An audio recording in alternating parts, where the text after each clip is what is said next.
महर्षि भगवान वाल्मीकि जी की जयंती पर मैं उनके चरणों में श्रद्धा के सुमन अर्पित करता हूं।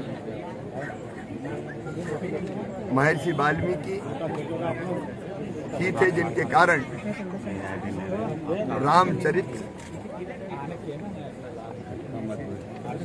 जनता के सामने, लोगों के सामने आया। भगवान राम, भैया सीता, भैया लक्ष्मण, हनुमान जी की पूरी कथा को बहुत सुंदर ढंग से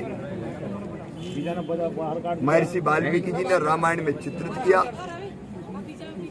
और बाद में जो रामायण लिखी गई वो महर्षि वाल्मीकि जी की रामायण के आधार पर ही। बाद में तुलसीदास जी ने रामचरितमानस लिखा। भारतीय संस्कृति को ले जाने में आगे उनका बहुत महत्वपूर्ण योगदान है। आज भारतीय संस्कृति और उसके जो सद्गुण हैं, राम राज्य की जो कल्पना है जिसमें जनता सुखी हो, दैविक भौतिक ताप, कष्ट और परेशानी जनता को ना आए, ये कल्पना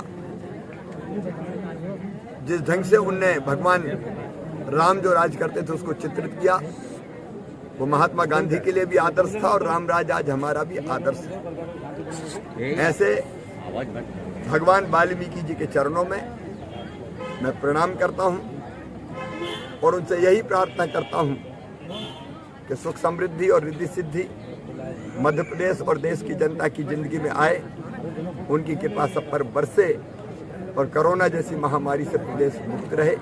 उनके चरणों में मैं श्रद्धा के सुमन अर्पित करता हूं और वाल्मीकि समाज को और प्रदेशवासियों को इस अवसर पर हार्दिक शुभकामनाएं देता हूं। राम राज हमारे लिए आदर्श है और उसको प्राप्त करने के लिए हम काम करेंगे। भगवान वाल्मीकि जी के चरणों में प्रणाम। आज भारतीय जनता पार्टी के बहुत वरिष्ठ नेता और कई बार विधायक रहे, जनसंघ के संस्थापक नानालाल पाटीदार जी जो सीतामऊ से विधायक रहे, मंदसौर जिले के, उनका स्वर्गवास हुआ। उन्होंने बहुत यशस्वी जीवन जिया।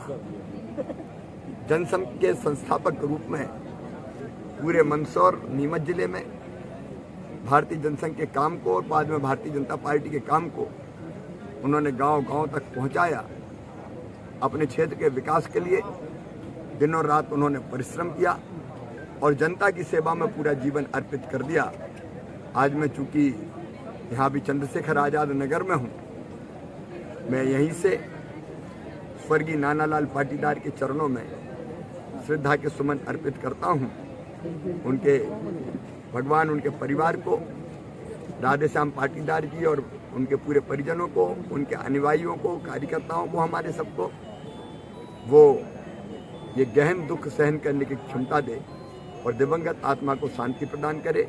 स्वर्गीय नानालाल पाटीदार जी का अंतिम संस्कार पूरे राजकीय सम्मान के साथ किया जाएगा, ये निर्देश मैंने दिए हैं। उनके चरणों में भी मैं श्रद्धा के सुमन अर्पित करता हूं। सर, रामायण की लगातार बात आप कर रहे हैं, कॉलेजों में आपने शुरू करवा दी, राम राज की जो परिकल्पना उसी का हिस्सा है, स्कूलों में कुछ आएगा? देखिए, राम राज का मतलब है सब सुखी हो, सब निरोग हो, सबका मंगल हो, सबका कल्याण हो। और ये कल्पना भगवान महर्षि वाल्मीकि जी ने जो रामराज था, ये हमारे सामने आदर्श रखा भगवान राम का। तो वो हम सबके लिए, महात्मा गांधी भी रामराज की बात करते थे, वो रामराज हमारा आदर्श है और सब सुखी हो इसके लिए हम लोग काम करते हैं। स्कूली बच्चों के लिए भी कोई कल्पना है रामायण की आपके लिए? किस तरह से कुछ कोर्स में अगर आ जाए?